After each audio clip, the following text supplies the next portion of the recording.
नमस्कार, राज की बात में आपका स्वागत है। जम्मू कश्मीर में गजब का खेल चल रहा है। जब से अब्दुल्ला सीएम बना है तब से एक तरफ आतंकी हमले हो रहे हैं और दूसरे तरफ जम्मू कश्मीर विधानसभा में हंगामा हो रहा है। हंगामा इस कदर हुआ कि पहले तो आपस में तू मैं हुई, फिर हाथापाई तक ये नौबत आ गई और नौबत ऐसी भी आई कि मार्शलों की एंट्री करनी पड़ी। मार्शलों ने अब्दुल्ला गैंग की भी पिटाई कुटाई कर दी, क्योंकि जिस तरीके से इन लोगों ने कश्मीर की विधानसभा को हाईजैक करने की कोशिश की है, अब तो लगता है विधानसभा को भंग कर देना चाहिए। वहां चुनाव की जरूरत नहीं है, वहां पर सीएम बनाने की जरूरत नहीं है। यूनियन टेरिटरी विदाउट असेंबली होना चाहिए, जैसे स्थिति इन लोगों ने उत्पन्न कर दी है। पहले ये स्टेटहुड की मांग कर रहे थे कि किसी तरीके से पूर्ण राज का दर्जा मिल जाए। इसके लिए तो अब्दुल्ला ने अपने कैबिनेट से रिजोल्यूशन पारित करवाया और सीधे अमित शाह और पीएम मोदी से मिलने के लिए दिल्ली चले आए। उन्होंने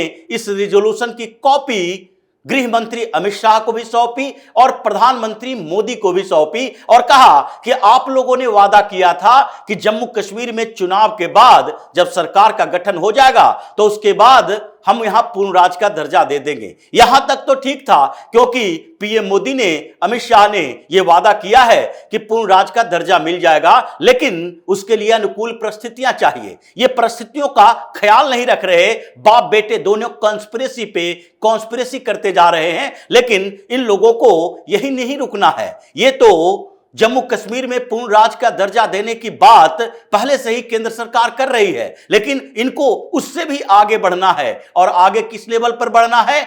आर्टिकल 370 को फिर से यानी री इंपोज करना है, रिस्टोर करना है, वहां पर लागू करवाना है। इन्हें केवल पूर्ण राज का दर्जा नहीं चाहिए, बल्कि चाहिए विशेष राज्य का दर्जा।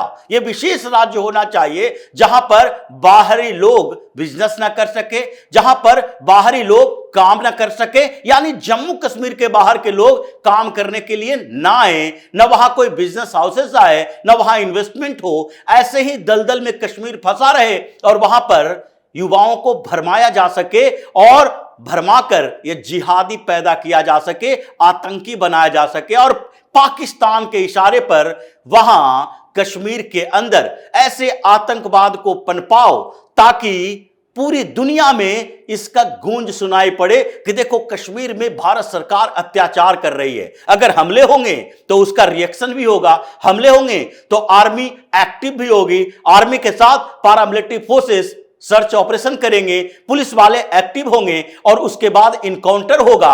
और जब इनकाउंटर होगा तो ये चिल्लाएंगे, जैसा कि फारूक अब्दुल्ला पिछले दिनों चिल्लाने लगा कि नहीं यहां पर मारा नहीं जाना चाहिए, बल्कि गिरफ्तार करो। उन आतंकियों को गिरफ्तार करने की जरूरत पड़ने लगी इसलिए यह हंगामा चल रहा है जम्मू कश्मीर में। और इसके लिए क्या किया? अब्दुल्ला ने खुद से इनिशिएट नहीं लिया, बल्कि एक गुपकार गैंग के सारे मेंबर एकजुट हो गए और महबूबा मुफ्ती की पार्टी को आगे बढ़ाया। वाहिद पारा ने एक रेजोल्यूशन पेश किया कि आर्टिकल 370 को फिर से लगाया जाना चाहिए, पहले की तरह, यानी कि 5 अगस्त 2019 से पहले की स्थिति में जम्मू कश्मीर को लाया जाए। पहले दिन जब सत्र की शुरुआत हुई तो पीडीपी की तरफ से जो रिजोल्यूशन लाया गया उस पर चर्चा नहीं हुई, केवल थोड़े बहुत हंगामे के साथ खत्म हो गया, क्योंकि उस दिन जम्मू कश्मीर में स्पीकर का भी चुनाव होना था। लेकिन अगले दिन से ही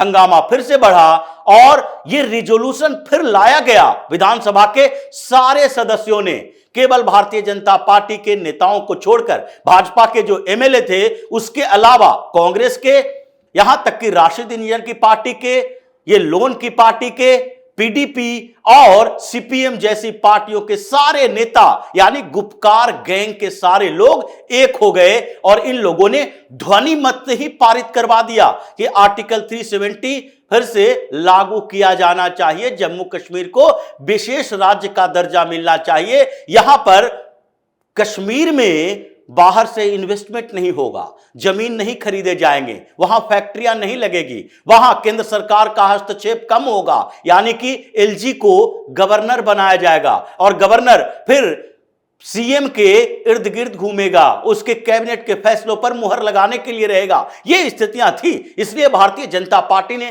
पुरजोर विरोध किया। इन लोगों ने जिस तरीके से हंगामा किया, गुपकार गैंग के लोगों ने अल्लाहू अकबर के नारे लगाए, तो उसके बाद भारतीय जनता पार्टी के नेताओं ने भी भारत माता की जय और जय श्री राम के नारे लगाए। गूंज उठा, हंगामा शुरू हो गया और हंगामा इतना बढ़ गया कि इस बीच मार्शल को बुलाना पड़ा और मार्शलों ने एक एक करके सबको बाहर निकालना शुरू किया। अब ऐसा लगता है कि जम्मू कश्मीर का विधानसभा इन लोगों ने जो गठित किया है, इन लोगों ने जो चुनाव कराने के लिए जोर डाला है, वो इसलिए नहीं था कि कश्मीर में ये लोग चाहते हैं कि लोकतांत्रिक तरीके से सरकार चले, बल्कि ये चाहता है कि किसी तरीके से जम्मू कश्मीर पर फिर से हमारा कंट्रोल हो। इसकी कॉन्स्पिरेसी सामने आ गई है और इसलिए अमित शाह भी एक्शन मोड में आ गए हैं। ये जो जम्मू कश्मीर में आतंकी घटनाएं बढ़ रही है, और आतंकी घटनाएं किसके खिलाफ बढ़ रही है? एक तो हिंदुओं के खिलाफ, जो कश्मीर से बाहर के लोग वहां काम कर रहे हैं उसके खिलाफ, चाहे शोपियां में हत्या हो और वहां अशोक चौहान को टारगेट किया जाए, या शुभम कुमार को टारगेट किया जाए, या गंदरबल में ये टनल के लिए काम करने वाले मजदूरों को टारगेट किया जाए। इनके टारगेट में बाहरी राज्यों से आए हुए हिंदू ही होते हैं। भले ही गलती से किसी मुस्लिम को गोली लग जाए, लेकिन ये लोगों का टारगेट वही होता है। और इससे भी आगे अब आर्मी के काफिले पर, सीआरपीएफ के ऊपर हमला किया जाने लगा। और इस बीच जो घटनाएं घटी और फारूक अब्दुल्ला ने जिस तरीके से इसको सेव करने की कोशिश की कि नहीं, ये एजेंसियों का काम हो सकता है, सरकार को अस्थिर करने के लिए अमित शाह की एंट्री होनी थी। और उन्होंने हाई सिक्योरिटी मीटिंग बुला ली कि जम्मू कश्मीर में जो बदलते हालात है उसको आगे कैसे बढ़ाया जा सकता है, ठीक कैसे किया जा सकता है, कंट्रोल में कैसे लिया जा सकता है। और शाह ने ही एलजी को यह भी बोला कि अब केवल और केवल टेररिस्टों के खिलाफ कार्रवाई नहीं होगी, जो आतंकी हमले करते हैं, इनकाउंटर में मारे जाते हैं, उसके खिलाफ भी कार्रवाई नहीं होगी, बल्कि कार्रवाई का लेवल बढ़ाइए। और इसलिए एलजी ने घोषणा की कि अब कोई भी सिंपैथाइजर जो इन लोगों के लिए सिंपैथी रखता है, इन लोगों के लिए सहानुभूति रखता है, उसको बख्शा नहीं जाएगा। जो इसके इर्द गिर्द पाया गया, जिसके खिलाफ भी कुछ सबूत मिले, उसके घरों को तोड़ दिया जाएगा। योगी मॉडल चलेगा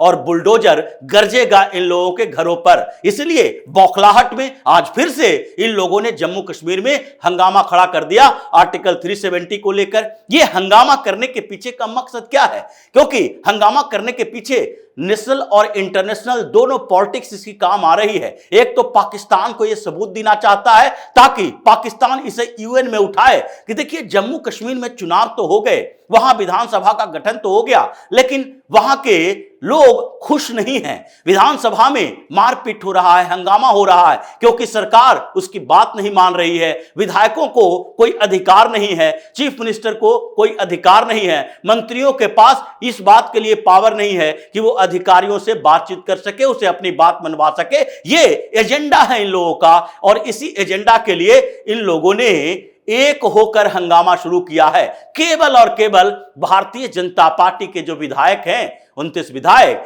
वही हैं जो अलग थलग इन लोगों के विरोध में हैं। नहीं तो घाटी क्षेत्र के जितने विधायक हैं, चाहे पीडीपी का हो, चाहे कांग्रेस का हो, चाहे सीपीएम का हो, या अब्दुल्ला की पार्टी का हो, जबकि अब्दुल्ला की पार्टी की सरकार है, इन लोगों को कम से कम यह ध्यान रखना चाहिए कि हमारी ही सरकार है और हम अपनी सरकार में विधानसभा के अंदर ये झगड़े करवा रहे हैं, हंगामा करवा रहे हैं, उससे अब्दुल्ला की बदनामी हो सकती है। लेकिन ये बदनामी से इस बात के लिए नहीं डरते कि कश्मीर के लोग तो खुश होंगे। कश्मीर के लोगों को खुश करना है, और कश्मीर यानी कि घाटी के क्षेत्र के लोग यही चाहते हैं कि केंद्र सरकार पूरी तरीके से कश्मीर को खाली कर दे, वहां पर एलजी के कंट्रोल में पुलिस न रहे। अगर एलजी का कंट्रोल पुलिस डिपार्टमेंट से खत्म हुआ तो उसके बाद डीजीपी नलिन प्रभात नहीं रहेंगे, वहां का डीजीपी कोई शेख, कोई अब्दुल्ला, कोई खान, कोई पठान होगा, और ये लोग किसी तरीके से फिर से वही स्थिति लाने की कोशिश करेगा जो कि 2019 से पहले होती थी कि थानों में फोन करो और आतंक में जो फंडिंग में फंसा हुआ है उसको भी छोड़ दो, जो अपने घर में आतंकियों को पनाह दे रहा है उसको भी छोड़ दो, और पुलिस के पास अधिकार रहेगा ही नहीं। पुलिस की कॉन्स्पिरेसी ऐसी बना दो, ऐसे लोगों को पुलिस में एक्टिव मोड में लाओ जो कि थानों में जब सूचना मिले तो सूचना आर्मी तक या फिर पैरामिलिट्री तक न पहुंचाए, क्योंकि इस बीच ऐसा ही हुआ था। पुलिस में उन लोगों को प्रमोट किया गया जो कि देश के साथ हैं, और इसीलिए इस बीच जो इंफॉर्मेशन मिले थे उसके कारण केवल साउथ कश्मीर के कुछ इलाकों में ही, बॉर्डर के इलाकों में ही आतंकवादी कुछ पनपे हुए थे और सब जगह से खत्म कर दिया गया था। लेकिन जैसे ही अब्दुल्ला की सरकार बनी, फिर से वही स्थिति। तो क्या ऐसी स्थिति में यह संभव है? यह माना जाना चाहिए कि अब्दुल्ला सीएम बनने के लायक है, अब्दुल्ला की सरकार को बनाए रखना चाहिए। ना तो पूर्ण राज और न ही आर्टिकल 370 पर कोई बात होगी। बात तो इस बात की होनी चाहिए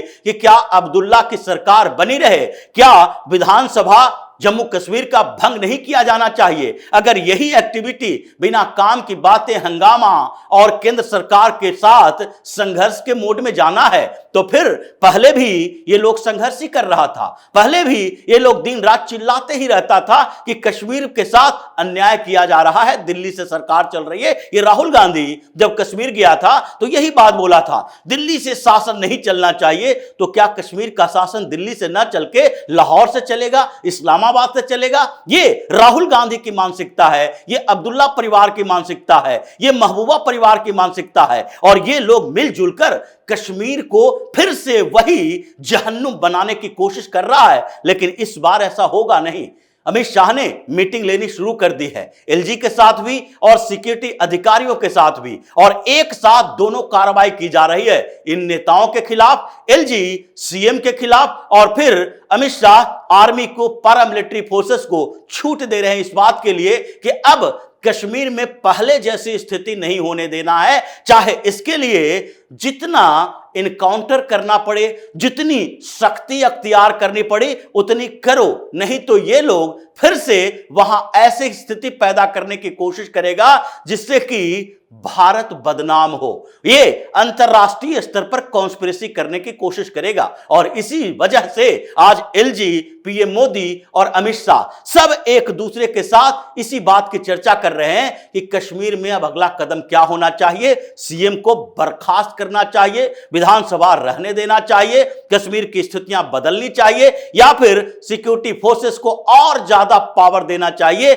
इस बात की चर्चा हो रही है। अब्दुल्ला फिर से बौखलाया हुआ है, महबूबा फिर से वही कॉन्स्पिरेसी कर रही है, और इन लोगों पर कार्रवाई की तैयारी भी हो रही है। तो इसी तरह की खबरों के साथ फिर से हाजिर होंगे। तब तक के लिए बने रहिए हमारे साथ और देते रहिए हमें सहयोग, ताकि इसी तरह की खबर हम आपके लिए लाते रहें। धन्यवाद।